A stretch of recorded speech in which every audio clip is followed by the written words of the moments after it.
angle in the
Welcome to another edition of Right on Rangers Live, coming at you.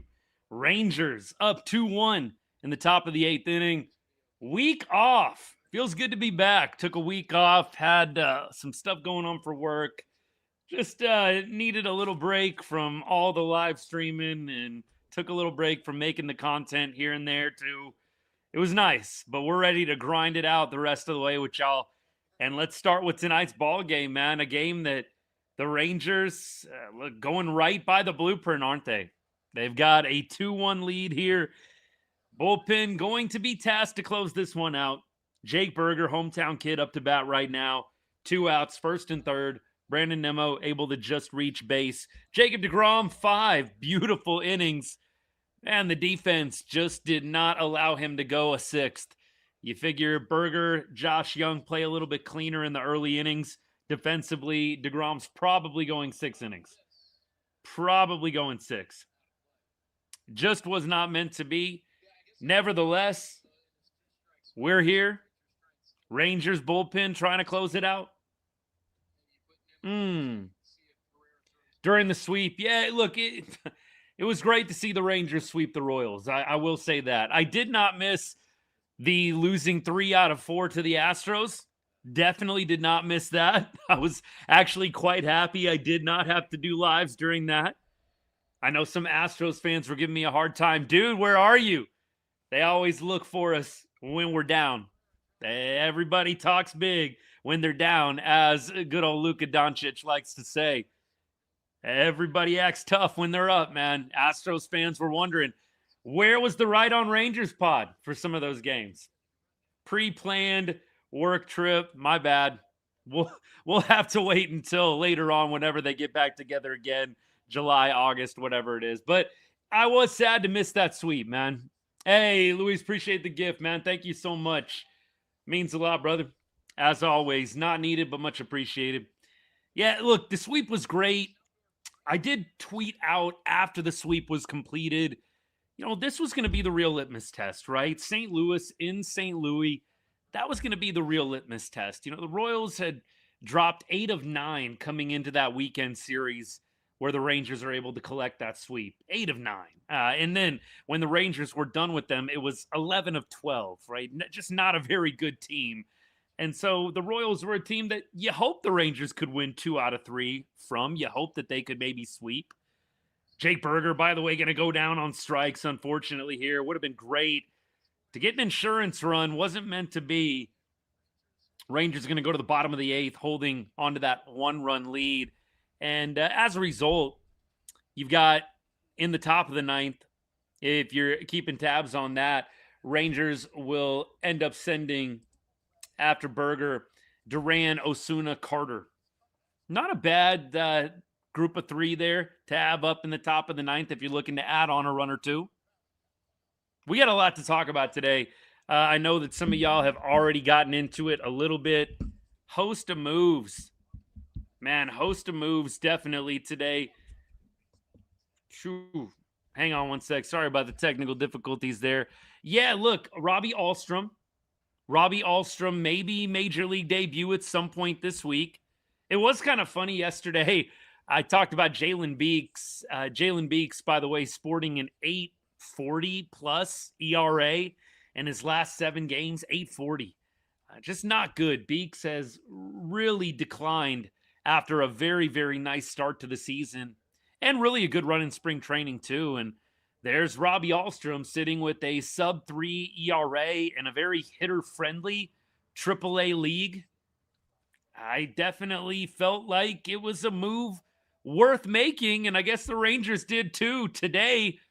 Maybe they were somebody in the front office is reading right on Rangers tweets because they decide to call up Robbie for today's game. Happy for him. Robbie Alstrom fan for sure. And he's had a great year so far at Round Rock. So I think it makes sense. And you've got Chris Martin, of course, going on the IL. Shocker. Absolute shocker. Chris Martin headed to the IL. You've got Haggerty on the bereavement list. Prayers up for him and his family. Maybe we find out what's going on eventually, but thoughts and prayers to the Haggerty family. Sam going on the bereavement list, which opens up a door for Cody Freeman. Cody not playing tonight yet, but back in the mix. I'd imagine that he's going to be sticking around. I think the Rangers are going to have a tough decision to make, but it'll probably ultimately end with, I think, Michael Hellman probably going down to AAA. Maybe you see something else. Maybe they get creative in another way. But I think as Seager, as Langford, as they come back, you are going to see more and more moves. Haggerty as well. It's going to be interesting. It's definitely going to be curious what the Rangers decide to do with some of these roster spots once guys come back from injury, once Haggerty comes back from the bereavement list. Yeah, I agree. Chris Martin, God bless him. Arlington native. Love the guy, but it's just time. It doesn't feel like you need to continue to go on with ramping him back up in AAA. He hasn't looked good all season long. He just hasn't. He didn't look good in spring training. Chris Martin never really looked consistently good at any point this year. I don't know what the internal talks are, but you've got to imagine retirement is probably on the table. Swolger, what's good, man? I appreciate all the comments. Yeah, I don't know if that is the last time Chris Martin is going to be donning the Rangers uni as Lopez makes a nice catch here, out number 1 in the inning. He's had a great night, by the way. We're going to talk a little bit about Nicky Lopez a little bit later on, but yeah, I have a feeling Martin is probably going to attempt to come back. I think he probably sticks with it, just my gut feeling, but it does feel like it's the end of the road for him. I'd love to be wrong. Would love for him to come back and recapture the magic of a couple of years ago pitching for the Red Sox when he was like a 2 ERA pitcher. Shoot, he even had good moments for us last year, but it just hasn't been good. Chris Martin probably at the end here. We keep rolling. Hey, Eric, what's good, man? Do I think we send Carter down and put Langford in center field? I do think Carter most likely, if he doesn't hit a good clip here in the month of June, I think they maybe give him a couple of weeks. But I really do feel like it's becoming increasingly likely we see him do a AAA stint. He has plenty of options, like plenty. So it's not going to surprise me at all if Carter gets sent down. You could see a possible demotion for him. You know, Haggerty comes back, Seager comes back, Langford comes back. It could be. That being said, you know, Mike Hellman, Justin Foscue, not necessarily putting a lot of pressure on guys like Evan Carter. I mean, look, Foscue had some nice games hitting in Colorado. He took that to Los Angeles when they played the Angels. He's just had a lot of miscues on the base pass, some errors defensively. Jacob Junis, by the way, just records out number 2. I feel like if Foscue and if Hellman were applying a little more pressure, you would feel a lot more certain of an Evan Carter demotion. He's hitting 130-ish, not exaggerating, over his last 30 games. I think it's 136. I looked that up earlier today. Evan Carter is not in a good place right now. Although Jared Sandler, who's filling in for Dave Raymond tonight, did point out he's had a number of extra base hits in the last several games that he's played. So that's encouraging.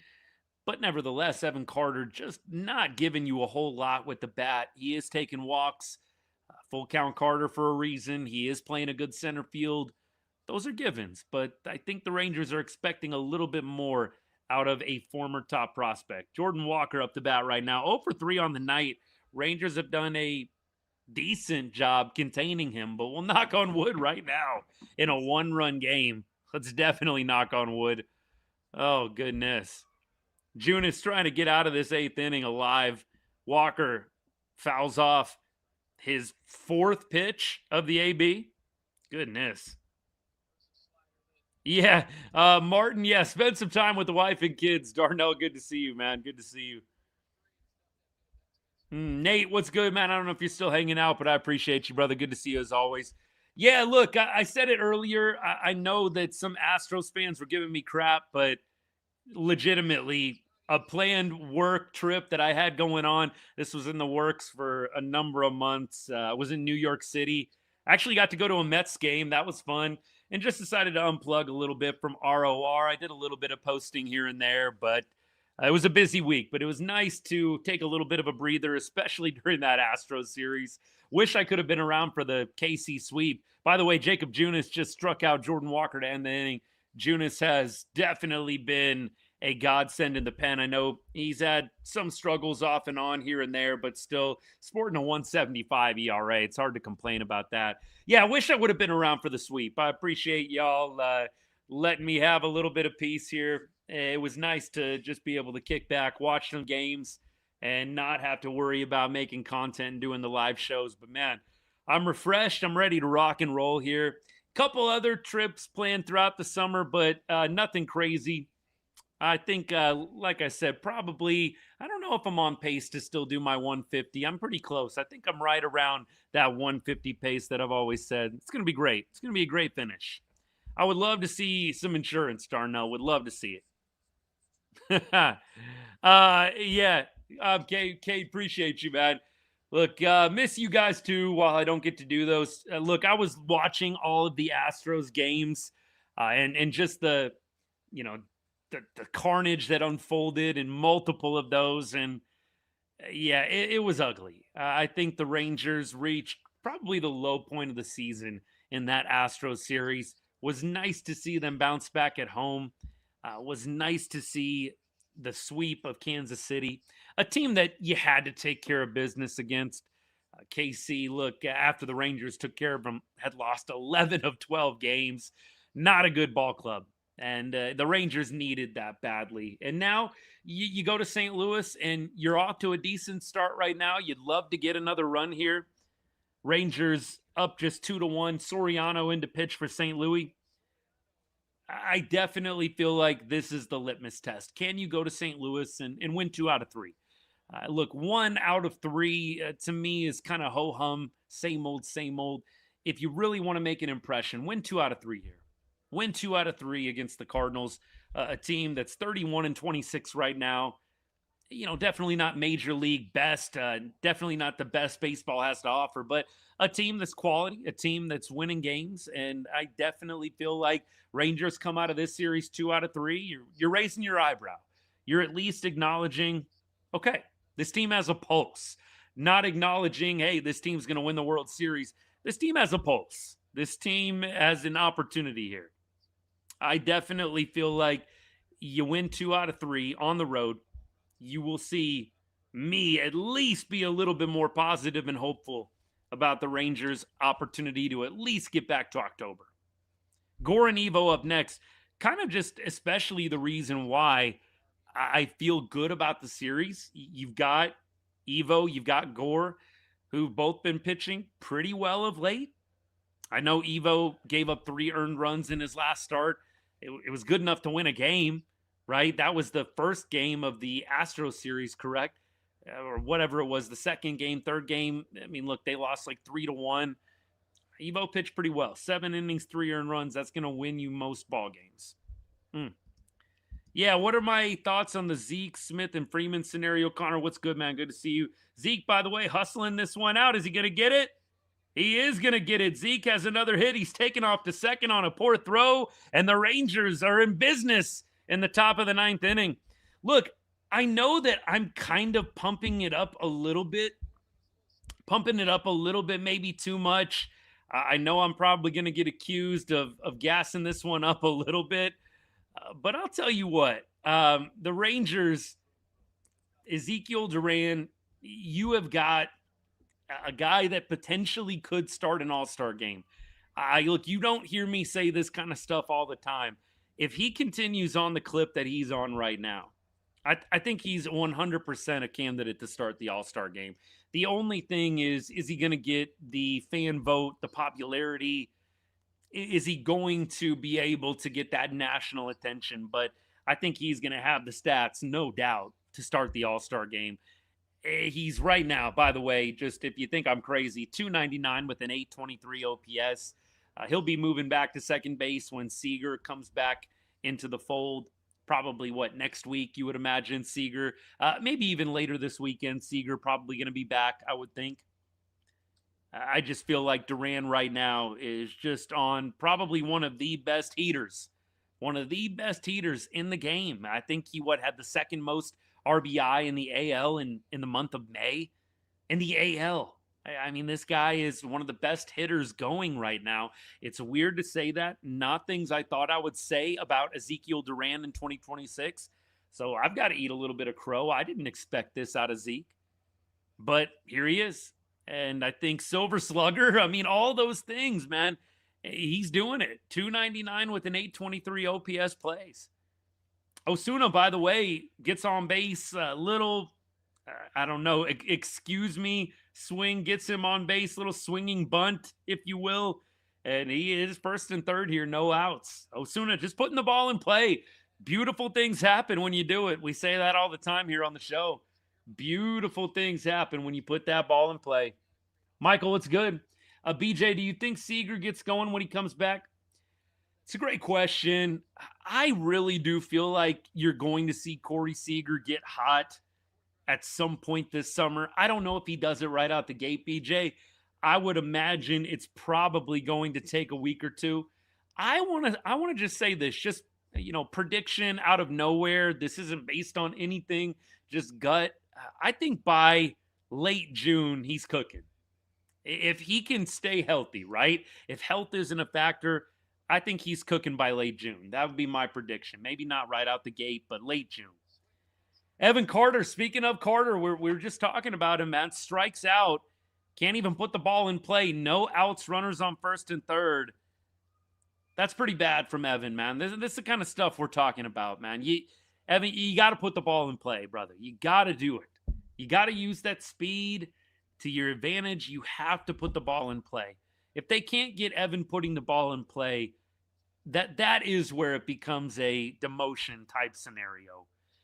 I commented probably 3 weeks ago how Evan Carter slowly this season is becoming one of those 3 true outcome players. Home run. He has hit some homers this year. Strikeout or walk. I mean, look, the ball in play is what Evan Carter needs to be doing. The fact that he has struck out so much this year really makes you concerned. The swing and miss. A guy like him has to be putting the ball in play. Has to be. We keep rolling. Oh, the World Series patch? Oh, yeah. Oh, yeah.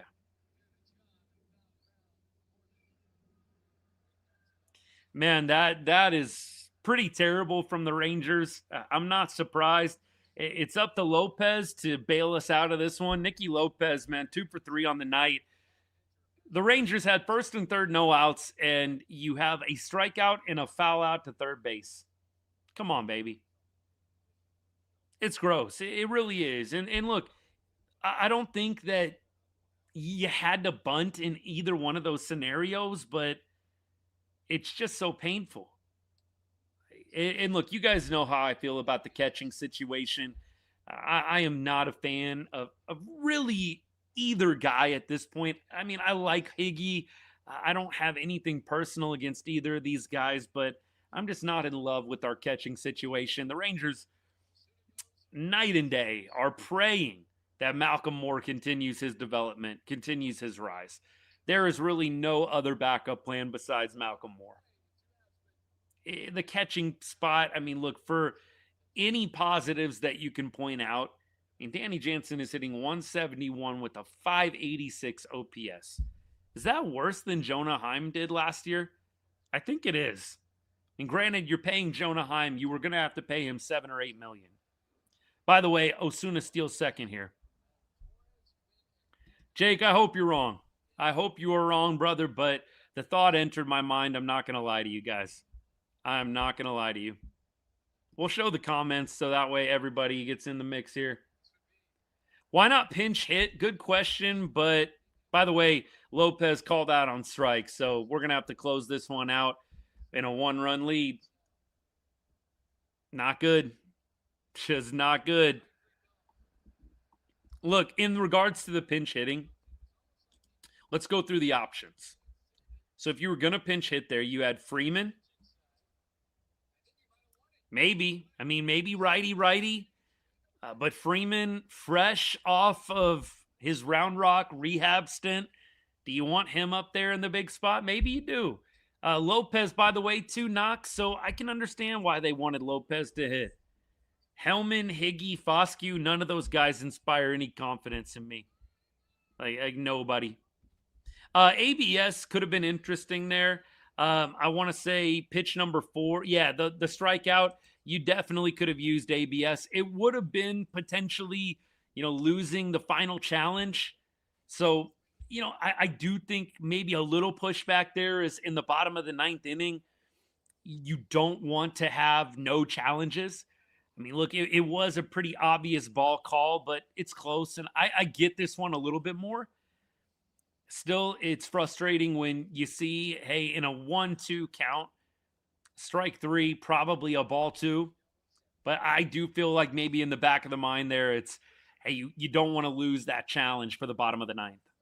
Don't want to lose it. What's the Freeman 10-5 record? By the way, Cody predicted after we lost game 1 to the Cubs way back when, he predicted 10-5. We did not clear that. Definitely did not clear that.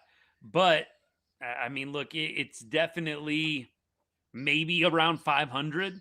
Like, I think maybe we're slightly over 500 since that Cody Freeman prediction. Dugout called him off. Brian, I missed that as I was going through my different screens here. Did he have a little back and forth with the dugout, Brian? Carter probably does need some time in AAA, Caden. I'm probably with you on that one. Yeah, liners and grounders, I'm totally with you on this. You have got to make sure that if you're a guy with as much speed as Evan Carter, you're putting the ball in play. Can't have as much swing and miss, man. Jacob Latt's in right now. Cardinals have no challenges, and that happened in like the 2nd or 3rd inning. So Jake Latz is going to get a generous strike 1 call here on Torres, Cardinals 9th inning leadoff hitter. It actually has played into a number of different calls here in the game. Cardinals burning those challenges early, man. Jacob Latz, in Latz we trust. Guillermo, good to see you too, man. Thanks for hanging out. Appreciate all y'all in the grace over the week that I was absent from the lives. Had some things going on with work and also decided just to take a little bit of time off for me and for the fam. Still made a little content here and there, but largely just tried to enjoy watching games without having any of the extra stuff on top of it. And so I got to watch a nice sweep, just like y'all did, of the Royals. Man, you're just hoping it continues into this Cardinal series. If you don't feel comfortable pinch hitting Freeman, why call him up? JN, I think the only pushback there, I think there's 2 factors. One, you're putting him in a pretty big spot, brand new, fresh off of the rehab stint. Second, Lopez, 2 hits already in the ball game. I think you're kind of trying to let it ride a little bit there. By the way, out number 1 here, Josh Young fires over to first base. Look, JJ, error earlier in the game. I know that JJ has clearly had a great year up at the dish. I don't think anybody's denying that. Nobody's trying to take anything away from him there. He is 0 for 4 tonight, but still batting .310 with an 851 OPS. No one is not appreciating Josh Young up at the plate, but if you want to talk about the glove, It's been bad. It's been very bad. And so bad, in fact, Josh Young ranks dead last in DRS in all Major League Baseball third basemen that have played 30 innings or more this year. He is literally dead last out of like 72 third basemen that have played 30 or more innings this year. It's not good. I've still got people pushing back on this with me, and I don't understand it. The numbers don't lie. It is bad, and I don't know what it is. I know that the easy low-hanging fruit is like, well, he probably spent more time on offense in the offseason. Sure.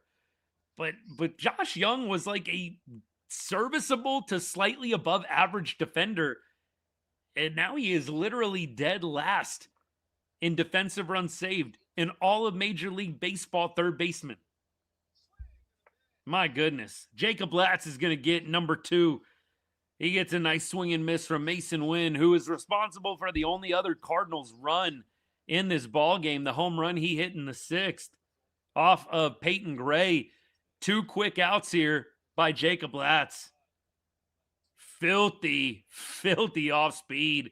The slider, devastating in the dirt. Masyn Winn cannot hold off.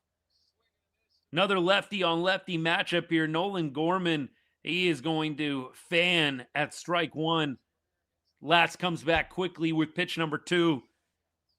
And we are going to see ball 1 here. Look, that was a pretty bad miss. You wonder, though, if there's a little bit of a setup pitch there. Latz, I think, probably trying to go high there, but maybe a little too high. Rangers 1 out away, baby. Come on now. Come on now. Freeman can play third base, and I think he's got a pretty good glove. You could potentially mix him in a little bit more, and maybe instead of Kutch, Kutch obviously being DFA'd, you have Josh Young be your righty DH if you really like somebody else's glove down at third. Cody Freeman can play a pretty good third base, man. I think he can play a little bit of everywhere. I don't know if the club loves him at shortstop, but I think they feel comfortable at third base and second base. And I think he's played a little bit of outfield as well, right? So there's a number of spots you can play Cody. Latz, by the way, going to work this count full. 3-2 pitch. Pitch number 6 incoming here.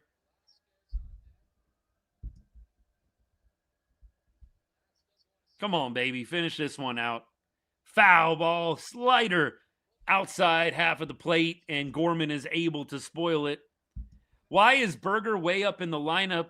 Duran behind him. I actually had the same thought. I can't see them sticking with it for too long. Berger has had some clutch moments. Obviously, he was instrumental the other day in the comeback. I do like, personally, Duran above Berger. I think with Seager and Langford out, it definitely is putting some guys in some spots they otherwise wouldn't be in. Really curious to see what the lineup looks like when they get Wyatt and when they get Corey back. And you figure that's going to happen in tandem pretty nicely. We'll see what they decide to do. Right now, I do feel like Josh Young probably hangs around the top of the lineup. I think Pederson is probably going to stay right in that leadoff spot, if I had to guess. And a swing and a miss. Nolan Gorman goes down. Jacob Latz with a 1-2-3 inning. Hello, win column.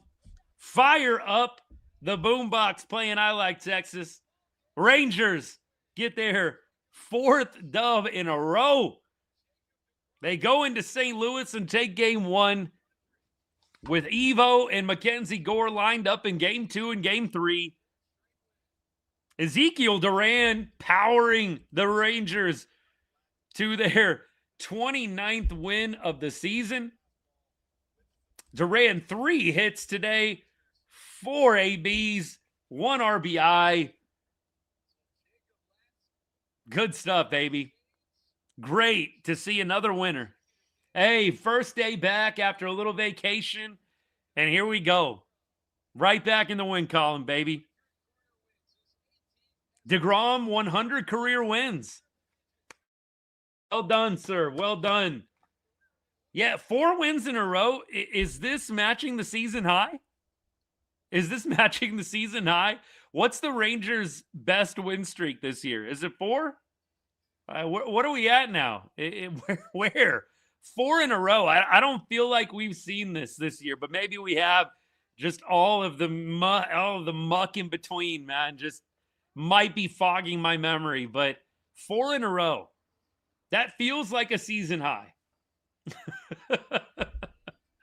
Oh, goodness. Good stuff. Yes, sir. deGrom's 100th career win. Isn't it crazy? You think about Jacob deGrom. Dude made his MLB debut in 2014. This guy's been in the major leagues for 12 years, and he's just getting to 100 wins. Wild. I mean, that's how bad it was when he was on the Mets, just losing games 1-0 and 2-1. And then he comes to Texas and a little bit of the same. Good for him. I really do think, I know wins is kind of a big deal. Like, 300 wins was always, I felt, kind of the Hall of Fame threshold. Wins, I think, are kind of going to start going out the window for Hall of Fame stuff. And you guys know where I stand on the Jacob deGrom Hall of Fame debate. I don't think there's any question. Guy's a 2-time Cy Young winner. I know a lot of people say he's got to have more years to accrue the stats. I just don't think there's really a doubt. He's going to get in eventually, man. 2-time Cy Young winner. Dude's got a career, 250 or 260 ERA. The strikeouts are going to be over 2,000. I just don't feel like it's that big of a question mark. I mean, yeah, maybe if he just called it quits today, but you figure he's going to pitch a couple more years here. I really feel like deGrom, definitely not as questionable for the Hall of Fame as people think. We keep rolling here. Won 4 in a row earlier this year, seems like decades ago. Yeah, it does. If that's the case, it does. Richard, a lot of us were saying, why didn't he challenge that in the 9th too? 100%. 100%. Texas Rangers, Gary, let's go, baby. Let's go. Good to be back. Good to get a win. G-Man, we'll see what I can do, man. I got another one coming up next week for a few days. So, look, it might just be the good luck charm. And I'm okay with it, by the way. I'm very okay with it. 100%. deGrom did keep it in the park tonight, Holly. Absolutely. No home runs. Masyn Winn obviously went deep off of Peyton Gray. But yeah, deGrom keeping it in the yard. That obviously is going to play well, and it did tonight. Rangers are back in the last wild card. Buyers. Hashtag buyers. We'll see. Look, it is a roller coaster ride, isn't it, Rangers fans? It is a roller coaster ride with this team. Look, just going wide lens here. Wide frame, wide view. I think this team is absolutely having a nice little run right now. You need them to add more. I mean, look, we're talking about buying at the deadline. They do need to buy at the deadline. This is not a World Series team as currently constructed. It's not. They need help, and they need deadline help. We'll see what they decide to add. This was kind of a fun conversation I was having with a couple of my buddies, but the running joke is at the deadline, CY will probably add more pitching, right? Hey, the offense is only scoring 2 runs a game. Let's add more pitching. That's the running joke pretty much all year long. Would you be okay, though, if the pitcher they added was Tarek Skubal? Like, let's say they don't get any kind of significant bat, but they go all in. They trade Walcott and they get Skubal. Are you in? You like that move? I kind of want to see what you guys have to think about this. It was a highly spirited debate.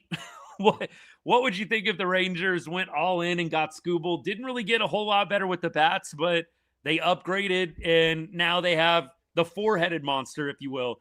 If you want to throw Leiter into that 4-headed monster, if you want to throw Mackenzie Gore into that 4-headed monster, we'll see. That would be interesting. I do think, Craig, there is ability to obtain Skubal. You'd have to throw in Walcott. we would need to throw in Walcott. 100%. Holly, I really do need to put some of these sayings on a shirt. 100%. Craig, I do feel like if you throw in Walcott, you throw in a major leaguer, you throw in a couple upper tier prospects, I do think that it would take a hefty price, no doubt. And Walcott obviously is a guy that a lot of people don't want to see traded. We have different opinions, I know, even among everyone that tunes into the show about Walcott. I don't think obtaining Scooble is just out of touch with reality. I do think that you would have to pretty much gut the entire farm to get it done. You might have to throw in a Scarborough. You might have to throw in a Walcott. I don't know. I don't know. I am back and forth on this, honestly. You definitely, I think, need to improve the offense. Scooble would be nice. You have Tarek Scooble, deGrom, Evo. You feel nearly invincible, and you're just hoping that you can get JJ continuing to hit like this.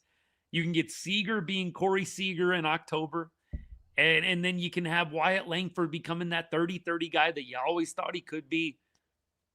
There is a fantasy land where I can convince myself that if the Rangers were to go all in and get Tarek Scooble, you would potentially see this team do some special things. But you have to have a lot of things go right offensively. A lot.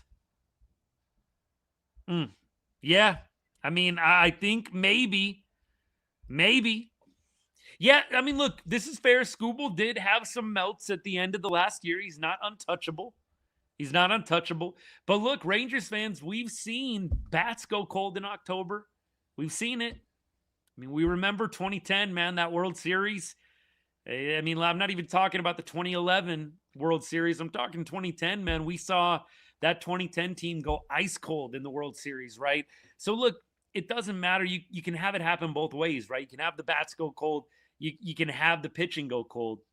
It's just an interesting conversation. That's why I love trade season, which is getting pretty close here. I still think the Rangers need to prioritize adding a bat. But look, if you're going to go get a pitcher, which CY loves to do, I'm almost on the page of you might as well go big or go home with Scooble if you can get him. Be fun. Send Berger to Rodden AAA. Put Duran at 1, maybe Freeman at 2nd.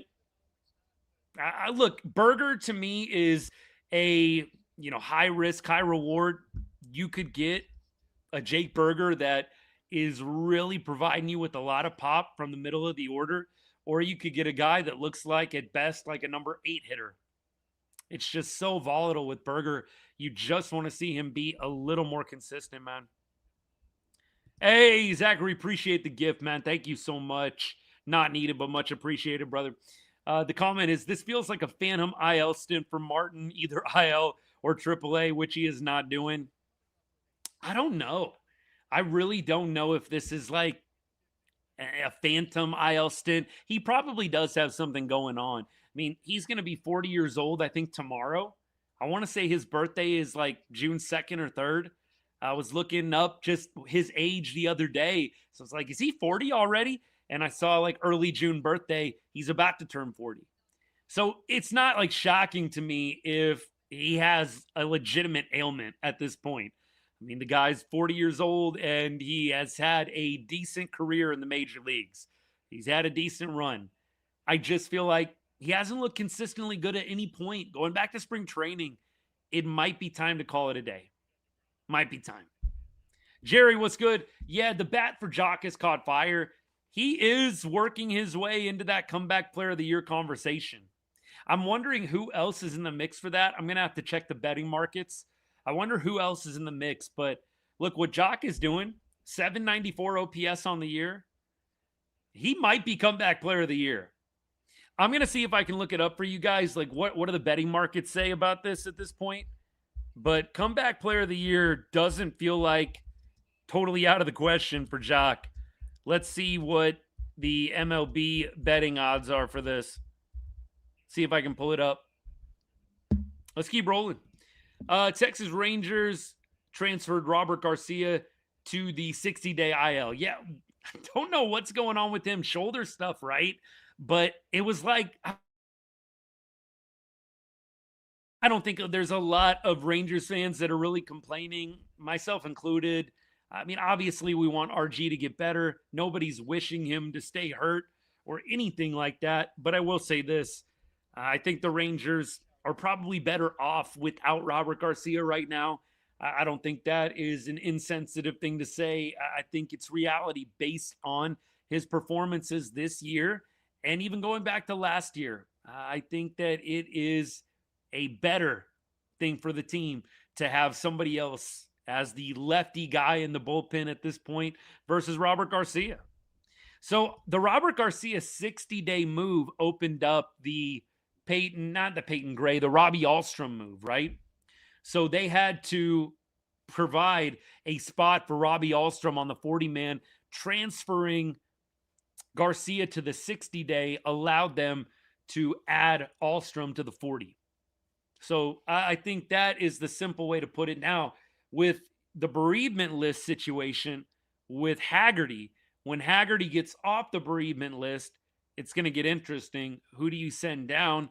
Do you actually DFA Haggerty? That would be a pretty crappy thing to do coming off the bereavement list. Although the thought did enter my mind, like, are they going to DFA this guy coming off the bereavement list? That would not be a very cool thing to do, but look, it is a harsh business. I don't think it's out of touch of reality. It could happen, but I feel like they probably bring Haggerty back.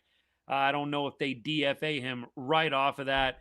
I mean, Cade, you're right about this. I was actually thinking about Lopez and him getting DFA'd with his grandpa passing away. And Lopez has been a great story, man. A couple more hits tonight. Had a great defensive play tonight. Look, in Justin Foskew's inability to really grab the bull by the horns with his opportunity, hello, Nicky Lopez. Maybe they do DFA Haggerty. Maybe they do.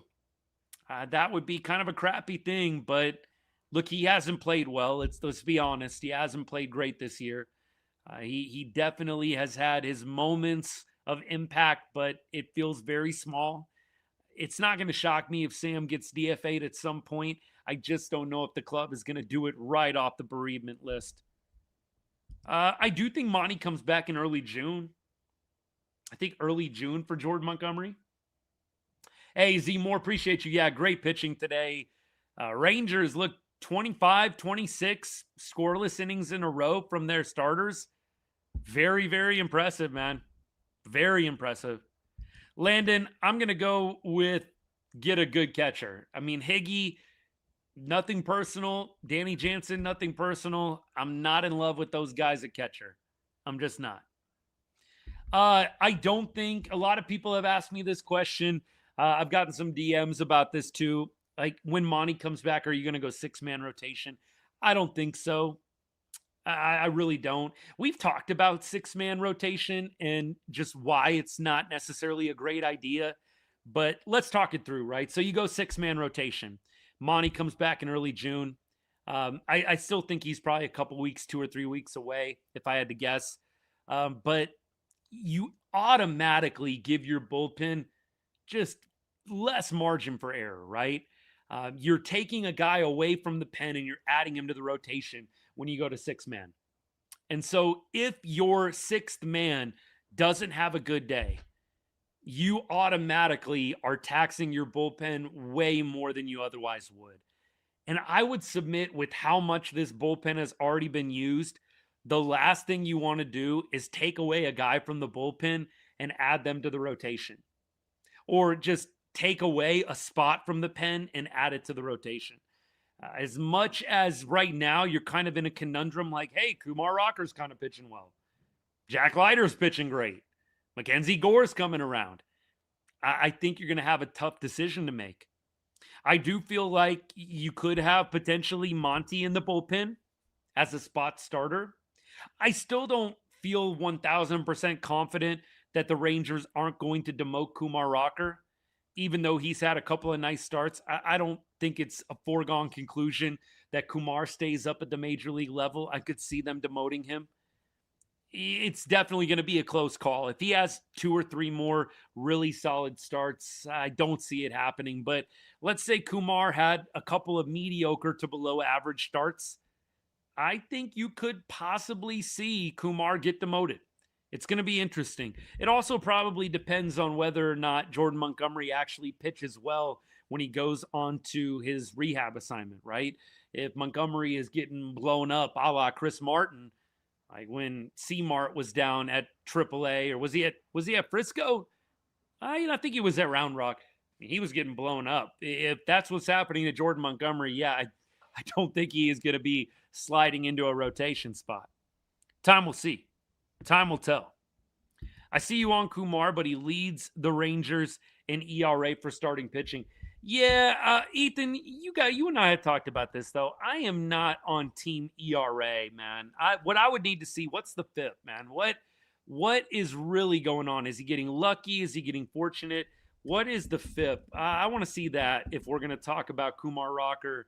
So let's check it out, right? Is he getting lucky? Because ERA, we know it's misleading. Sometimes it tells you an accurate story, and sometimes it doesn't. So I want to see what's the FIP at right now for Rock. What's the difference, if you will, between what ERA is telling you and what actually is happening here? So let's check it. Right now, go to the advanced stats for Rock. The FIP is at 4.11. The ERA, by the way, is sitting at, let's see, ERA is sitting at 3.54. So look, 4.11 FIP, 4.44 expected FIP. So about a run, maybe half a run to a run more. Not bad. Definitely not bad. I don't think that I'm using the 3.54 ERA as my guiding light when it comes to the discussion about what to do with the starting pitching when Jordan Montgomery comes back, assuming that he looks good and he's pitching well. I still don't trust Rocker a whole lot, if I'm being real with you guys. I don't trust Rock to be consistent. I think he has had good moments this year, especially over the last several games. I still feel like the consistency is lacking for him. And let's say he got blown up in his next start. I mean, that ERA is going to be over 4 in a second. I think that Rock is definitely making good strides this year. Please don't get it twisted. I'm not a Rocker hater. I don't think that he sucks. I don't think that they need to get rid of him. I still have always kind of consistently said this year, I think Rock could benefit from some more time in the minors. I think he has some parts of his game that he needs to refine.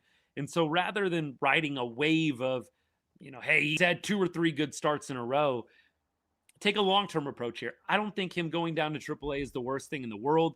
The PCL is a hitter's league. You're going to still be challenged. I don't think Kumar Rocker has mastered AAA by any means. I don't think he's mastered Major League Baseball. So I don't think that would be the worst thing in the world. But as I said, if Kumar Rocker gives you 2 or 3 more good starts in a row this month, it's going to be pretty hard to argue taking him out of the rotation. Rocker will go down win. Maybe. We're just talking about like, hey, when Montgomery comes back, what are you going to do? Look, if everybody's pitching great, it is going to be hard to do anything differently. It really is. Let's keep rolling. Appreciate it. Leiter has been good, but has a high ERA. This is what I'm saying. And people get pretty sensitive about this. Not really a lot of y'all, but more just the randoms that interact with me on X and, other socials. I'm not saying that I don't like these players. I like Leiter. I like Rocker. Do I trust either one fully in a must-win game? No, I don't. Not at this point. Do I think that they're making positive strides and that they have a very high ceiling? Yes. And yes. I think both of these guys are looking like each year progressively getting a little bit better, and that's all you can ask for. You'd love Jack Leiter to take this enormous leap and suddenly be an ace, but you'll take what you're getting right now, which is, hey, a little bit better each year from Jack, and you're hoping to get that same thing from Kumar. I think it's really just going to depend on what does he do the next couple of starts here. Look, he's going to have a road start later on this week, correct? Not sure what the Rangers have coming up here. Thursday's an off day, right? And then Friday, you're going back home. So actually, he's not going to have a road start. Okay, cool. So Rangers are going back home here pretty quickly. And so Kumar will be making a home start. So, look, I love Kumar Rocker at home. I love Jack Leiter at home. I love Mackenzie Gore at home. All those guys pitch great at home. So I think that you're going to potentially see more positives from the two of them. We'll just have to see. Can they be consistent? That's the biggest question. Rocker got bad defense in front of some of his starts, sharper than last year, but that doesn't say much. Yeah, fair enough. Fair enough. Do we trade one of our starters in a Scooble trade? Look, I got y'all fired up. I didn't mean to stir the pot too much. Like I said, it was just a fun conversation me and my buddies were having. Like, would you want the Rangers to go get Scooble? Like, just go all in and go get him. It's just seriously one of those conversations you just have with your buddies, just for no apparent reason, just stuff you throw against the wall. You guys know how it is, I'm sure, man. You always kick these things around when you're a diehard fan of the club. I wouldn't rule it out if the Rangers really want to go all in and get Scooble. I do think you still have to find a way to improve the bats, even if it's just a small upgrade. But man, can you imagine Scooble, then deGrom, then Evo? I mean, in any combination, I would assume you'd probably going to pitch Scooble game 1. But if you have Scooble, then you turn it over to Evo and deGrom game 2 and 3. Like, that's insane. Like, that would be the one pitcher. If CY goes to get a pitcher, that would be the one guy I'd be like, okay, I get it. You had a chance to get Tarek Scooble, even if it was for half a season. I get it. I get it. But again, I'd like to see them really go and get a bat instead. I don't want to see them just brainlessly go get pitching. For me, either go get Scooble, push all the chips to the center, or improve the offense and look for small ways to improve the pitching. Would I keep Lopez in the majors and put Smith in AAA at full health? Yeah, I think Lopez is definitely carving himself out a role. I wonder what's going to happen with him when Seager comes back and when Smith comes back. I have a weird feeling that they are going to just inject Smith right back into the major league club. It's just a weird feeling I have. I'm not basing this off of any source or anything like that. I just feel like this club really likes Josh Smith. They have their weird favorites, like Chris Martin, honestly, kind of a weird favorite. They keep going to that dude despite the struggles. I know they gave him $4 million. I don't care. There's not a lot of sense in continuing to throw Chris Martin, and so the IL stint comes at a decent time, right? With Josh Smith, I just feel like there might be some of that same preference going on. I'd like to see the club ride with Nicky Lopez if Josh Smith comes back healthy in the next couple of weeks. Josh Smith has 3 minor league options. 3 minor league options. I think it's a no-brainer to have Josh Smith spend a little time in AAA. I mean, you're going to have to rehab him anyways. I think it would be wise to give Smitty maybe 2 to 4 weeks in AAA and see where he's at. I just really feel like Nicky Lopez is the hot bat, the hot hand. Just ride with it. You don't need to pull a Bruce Bochy a la 2025 when they inserted Adolis Garcia back into the lineup on that fateful Sunday in September against the Mets. We don't need a repeat of that. Just let the guys that are playing well play well. I don't think you have to overthink it at all. Hey, Tommy, appreciate the gift, man. Thanks so much. Thoughts on Carter, Big Hunt, what's good? Yeah, I think Evan is in a bad way right now. I know he's had some extra base hits over his last several games, but he is not seeing the ball particularly well. Let me rephrase that. He's taking walks, right? But he's not making contact. I think that's probably the biggest issue, right? He's just not making contact. I think that he is going to find himself in Round Rock before too long if he keeps up this pace. And Evan Carter's another guy with plenty of minor league options, right? I mean, I'm checking it out right now. EC, I'm pretty sure, has all 3 major league options remaining, man. Like, it's not a big deal to send him down. He's got 2 minor league options left. And look, there are rules with the options. Like, if you only have them down for a certain amount of time, it doesn't count as an option. So, I mean, look, there are little workarounds the Rangers could do, but I would be sending both Smith and Carter down to AAA before I demote, a Nicky Lopez, for example. Look, the problem is, and I already told you guys this, the issue is you've got Foscue not doing that great, bad on the base paths, bad in the field. That's been okay. You've got also Mike Hellman, nice defender, a little versatile, but the bat's been pretty bad as well. The Rangers just have guys on the bench right now that aren't really doing a lot to inspire confidence. And so that's the hope that Carter and that Smitty have is, hey, there's some guys at the major league level not really taking their shot. I think Cody Freeman obviously is probably going to be a bat that sticks around. You need a little right-handed help off the bench, a little versatile right-handed help right now. You've got Nicky Lopez. If you do keep Josh Smith up at the major league level, that's another left-handed bat as well. And so for me, look, you need some right-handed bench help. And so I think Cody Freeman, just by nature of the fact that he's right-handed, is probably going to be sticking around at the major league level. Keep going. Tommy, how do I bend? Look, honestly, I do have one of those contraptions, if you will, like to get the perfect build. You can buy them, like Lid sells them. A lot of different places sell them. This one is actually just me just bending it myself for whatever reason, man. Like I don't know, call it years of experience. I do have one of those like perfect bills, but I definitely didn't do it with this one, man. It's just luck of the draw, just all manual, man. I don't know, just that good, I guess. Appreciate you, Tommy. deGrom shoved today, Colton 100%. 100%. deGrom's great. deGrom, look, it feels like just when you start kind of wondering a little bit, like, is he losing it? He gives you a gem like this, and you're like, oh, yeah, one of the best pitchers in baseball. Sorry for doubting you, brother. Like, I feel that a lot of fans sometimes overreact to deGrom a little bit. And I'll be the first to say it, and I've called it out many times. deGrom in the home runs, it's been bad this year. It hasn't been good.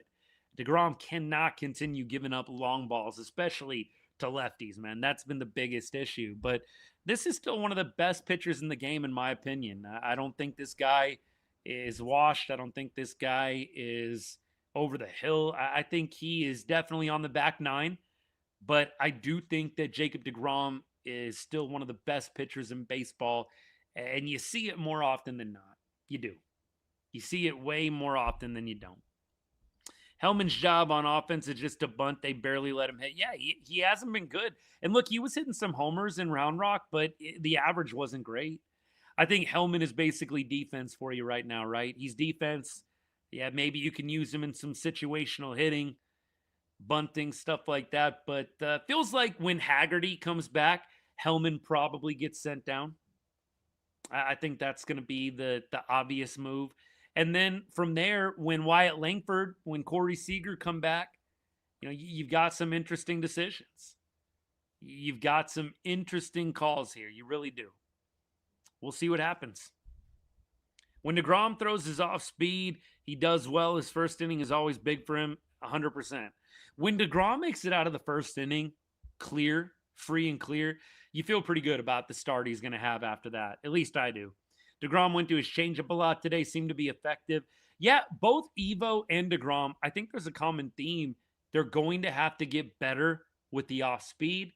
The fastball, obviously both those guys used to be able to routinely hit triple digits. Evo was one of the hardest throwers in the league in the 2010s. I think I've shared the stat with you. You go back to like 2015, 2016. It was Aroldis Chapman and it was Nathan Eovaldi as the top two hardest throwers in baseball. So both Evo and deGrom, power pitchers that are having to learn on the fly to be a little bit more finesse in their older years. And look, they are still able to get a lot of swing and miss, to get a lot of outs, but they're no longer able to just blow a fastball past some of these hitters. I think they've been accustomed to that in their careers, but I think both pitchers are learning that they have to command a lot better as they get a little bit older. And look, that just makes sense, right? That makes plenty of sense. So, what you're seeing, I think, with deGrom and Evo this year, them struggling through the fastball issues a little bit, but slowly, gradually continuing to get better and better with the off speed. I'm not trying to be biased, but I would rather see Cauley over Hellman. He has a better bat in the speed. Yeah, you'd have to do a 40-man move for that, right? So that's the only caveat. But yeah, I think I would agree with you. I'm a big Cam Cauley fan. Cauley's not tearing the cover off the ball in AAA this year, but he definitely has some tools that I like. You guys know spring training was awesome for the young kid. And I do think he's going to make his major league debut at some point this season. I just feel like at a certain point, maybe it's when rosters expand, you are going to see him get his shot. But right now, you'd have to do a 40-man move. You'd have to DFA somebody. We'll see what they decide to do there. Do I think they'd be interested in Buxton? Yeah, especially if Carter continues to struggle. Been a long day, I guess. Making up new words on the fly here. Yeah, I think the Kelenic move is interesting. If you didn't see, the Rangers signed Jared Kelenic to a minor league deal. He's going to Round Rock. And I said, this can't be good for the Evan Carter prognosis. And when I texted that, bit of a double meaning intended, right? Obviously, he was having some issues with the foot. Wasn't sure if that was really a lingering thing or if he was going to be able to recover that from that quickly. But also prognosis, meaning the dude's got an issue with the bat right now. I don't know how much longer the Rangers are going to be able to continue to ride this one out without doing some serious surgery in AAA. And so for me, I do think the Kelenic move is interesting. You wonder if maybe a Wyatt Langford move to center field is incoming, and maybe you do move Kelenic to a corner spot. Now, look, right now, I like Osuna, Langford, and of course, Brandon Nimmo out there. Kelenic to me is a guy that maybe is a bench bat, maybe a spot starter here and there. I don't think there's going to be a whole lot more to it than that. I think Osuna has shown you enough that he should continue to get starts and get playing time. But, you know, occasionally you're going to need those guys to be out of the lineup. And I feel like Kelenic probably could fill some kind of depth role. You're hoping Evan Carter figures it out, though. Buxton would definitely be expensive. Although, doesn't Buxton strike you as pretty unwilling to move? Wasn't there some big thing with Buxton? They interviewed him, and he basically was like, well, I've got a no trade clause, so good luck trading me. I feel like he kind of came out and kind of puffed the chest out a little bit like he didn't want to go anywhere. That doesn't mean that he's not going to remove the no trade clause. He's not going to approve it if presented with something. But I feel like Buxton likes Minneapolis. And look, during the summer, it's a beautiful place. During the winters, keep me away, please. But during the summers, it's a beautiful place to play baseball. If you've ever been to Target Field, you know what I'm talking about. It's a beautiful stadium. Those Minnesota summers are nice, but man, the baseball team has left something to be desired. You do wonder, maybe we see some big trades going on with some of these big players, no trade clause or not. Let's keep rolling here. Rather have Krim over Haggerty? Yeah, he has been raking in AAA. Although the jury's out. Like, is Krim going to be a quadruple A guy? I just feel like we have so many of those, man. I hope for the best. I think it'll be a cool story if Blaine Krim does finally get the call and starts really doing well. He is on the 40-man. So, look, there's definitely an opportunity for him. I think the Rangers are going to have a lot of moves incoming by the end of this week. I'm very curious to see how it all unfolds. Yep, Jonathan, I'm with you. Let's keep going. Duran on a heater, baby. It's great to see. 2 games away from 500, Cole. Yes, sir. Yeah, Holly, you're right. Okay, thanks for confirming that. Yeah, Buxton, he did appear a little bit adamant. Like he didn't want to go anywhere. We'll see. Chance of the lockout, I think, is pretty high, but I do think they play games in 27. I don't think they're going to lose the 27 season. I see it being maybe something similar to what 5 years ago, where like they had to start in mid to late April. I don't think that it's going to be a lot worse than that, but I could see them potentially doing miss the first 2 or 3 weeks. I think at the end of the day, they're going to figure it out. I don't think anybody wants to see an entire season missed here. That would just not be good, man. I don't think Lopez is going to get full-time second base. For me, when you get Duran back, or excuse me, when you get Seager back, you're going to have Duran play second. You're going to put Seager at short. Nicky Lopez is going to be a nice, like, Josh Smith bench piece, in my opinion. I don't think Lopez is going to continue to see a lot of starts once Seager gets back. You would maybe have an opportunity for him if Duran wasn't one of the best hitters in baseball right now. But yeah, when Seager gets back, you're going to slide Duran to second, and you're going to have Seager play shortstop. And Nicky Lopez is going to be a little bit on the outside looking in. Look, right now, by the way, Lopez, in his various stints, I'm going to see if I can figure out the different positions he's played. He's played 77 games at third base, 297 at short. He's played 3 games in the outfield. He's played 341 games at second base, 4 games at first base. So pretty much a second base shortstop, up the middle guy, right? I think Nicky Lopez, you could maybe see him factor in the outfield a little bit. Maybe they get desperate and move him to first base with his 4 games of experience. Look, I think it's a possibility. I think Lopez probably becomes a Josh Smith type if they do decide to keep him around, which I think could possibly happen. I was nervous with Alexander too.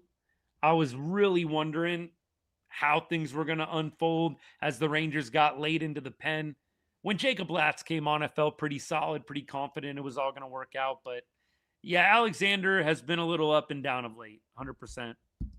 I don't think they trade Seager, Jace. I don't think they're going to refuse the phone call, if you know what I mean. But I don't think they're going to actively shop Seager unless they're doing a fire sale. I think that's about the only possible way. Would I call the Astros for Christian Walker? I don't think there's any way they would do it. But Ethan, Christian Walker is a type of player that the Rangers need. Look, Jake Berger, much as we love him, he's great dude, community guy. There's nothing personal, but Berg just isn't consistent enough for me. I know he's had a couple of nice games. You'd love to see the Rangers upgrade with a bat like Christian Walker. I don't think there's any way the Astros are going to trade him, but nevertheless. TBH, I would not want Duran at first. Too athletic to have him at first. Yeah, I mean, look, they're going to have a little bit of a logjam, but I think the best move is Duran at second, Seager at short. And then, look, third base, Josh Young, I already kind of threw out. The defense has not been great with JJ. He's one of the worst third basemen defensively in the league. The numbers don't lie on that. We don't need to argue back and forth. He's been great with the bat, one of the best hitters in the American League at the moment, but the glove's been pretty bad. You could make JJ your right-handed DH in place of Andrew McCutchen. I think that would be a reasonable move, but obviously, when there's a righty starter, you're probably not going to do that, right? You're going to continue to play him at third. But that could open up some things if you wanted to have Cody Freeman start some games, if you wanted to maybe have Lopez start some games over there at third base. That could be a possibility as well. We'll see. See what they decide to do. Do I think Duran or Berger can be more consistent? If you had to make me bet right now, I'm betting on Duran for sure. Catching situation definitely needs to be addressed. The catching situation for me has been one of the most frustrating parts of this season. You really sold us on the Danny Jansen upgrade front office. I think that at this point, the Rangers are praying Malcolm Moore continues to pop, continues to develop. Right now, it's not great. It's not. Yandy Diaz last year and kept him this year. Yeah, that would be nice. That Yandy Diaz trade was one we were definitely pushing for here on the show. I remember that. Wilson Contreras probably would be more likely. Ethan, I would agree there. Every player is decent at fielding. It's all about hitting. I wouldn't say Josh Young is decent right now with the glove. I'd say he's pretty bad. But look, you'll take the hitting that you're getting from him 100%.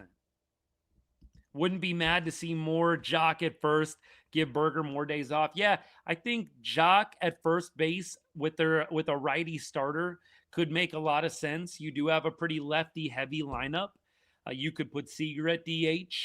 I think that's a possibility.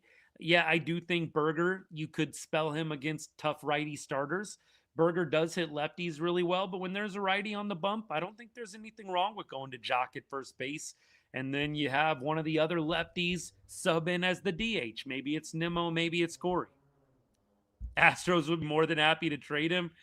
We'll see. I don't think they're going to trade in division to the Rangers, though. Put Freeman back at catcher. I remember we talked to Cody when we did our interview with him back in January. We talked to Cody about his catching days. Yeah, I don't think the Rangers are seriously going to employ him at catcher. Kind of reminds me of when Wyatt Langford was like the emergency catcher. Yeah, I don't think they're going to do that. But I guess in the most direst of situations, you could do it. Leody Taveras, bringing Leo back would be pretty wild. That would be pretty wild. What is Leo doing right now? Is he, let's see what he's at with his stats. 274 with the 766 OPS. Not bad, Leo. Not bad. Yeah, the outside slider. Skeeter, what's good, man? Yeah. Look, righties against Jake Berger, that slider off the plate, it's not going well. It is not going well right now. I feel like with Young and Pederson, it would be hard for Young to be DH. Guys do respond differently to DH duties. They do. So, who knows? I think it's a nice idea out loud, but it is true. There are some guys, it just does not work to DH. Jackson, what's good, man? Good to see you. Yeah, Leody's having a good year with the Orioles. I'm happy to see it. Don't ever wish ill will on any former Ranger, even the ones that just didn't work out in their time with the club. Leo, you definitely want to see him do well. I don't think the Rangers bring him back, but I guess you never say never. Didn't Garcia just hurt himself? I thought Garcia just hurt his hamstring, so that could put a damper on that. But I do like Maikel Garcia for sure. 100%. Hey, tomorrow's game. Let's first of all, let's go to around the league, around the division today before we wrap this up. So today, you had Angels. They are losing to the Rockies, or actually they're beating the Rockies 5-2. Mariners are losing to the Mets. Oh, I needed that laugh. Mariners losing 2-1 to the Mets. My goodness. And then you have, looks like nobody else in the division active, right? So you go to the standings. Rangers now 29-31. They are 2 games back of the Mariners for first place in the AL West. They are a half game above the A's. And they are now even for that wild card spot, for that last wild card spot. Mariners have won 6 games in a row, by the way. Feels like it always happens this way. Rangers go on a 4-game winning streak, and then the Astros or the Mariners are doing like 6 or 7 games in a row as well. Never fails.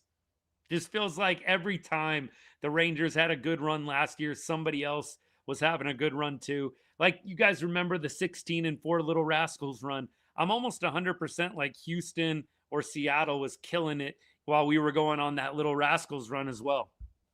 Is what it is. That Myles Garrett trade was crazy, Jackson.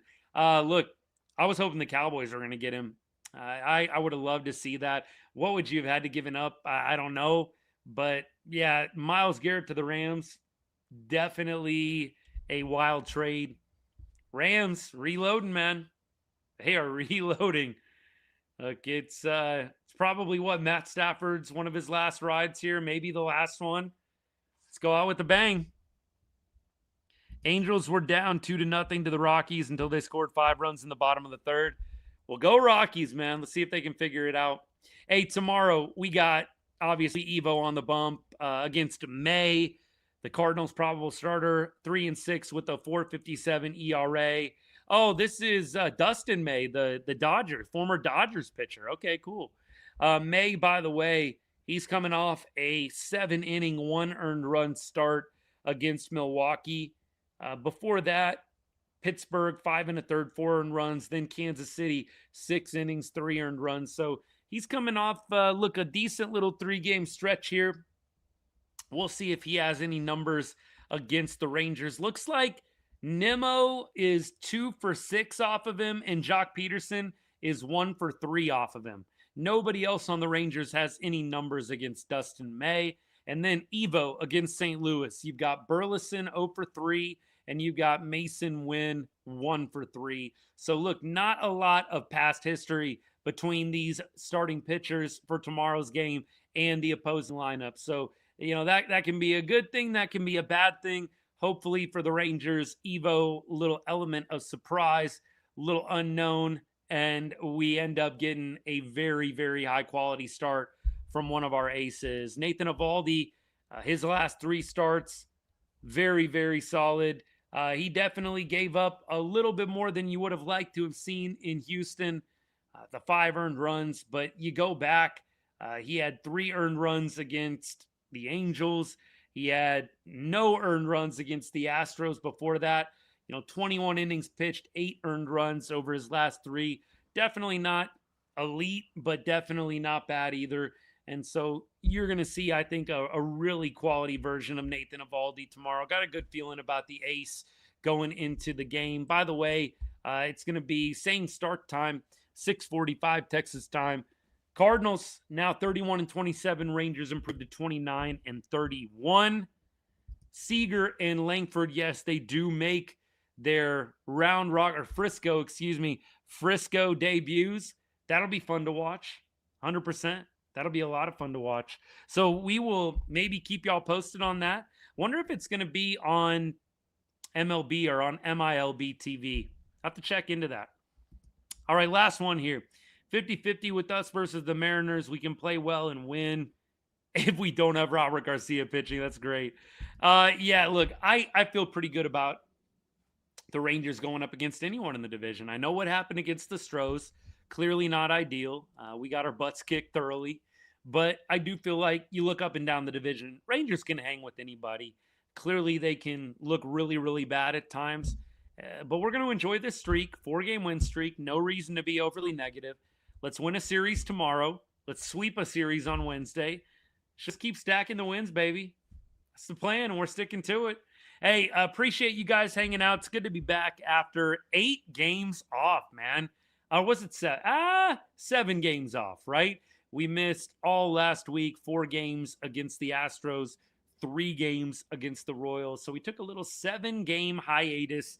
We're back. We're ready to finish out the first half with you guys. It's going to be great. We'll have a video out tomorrow.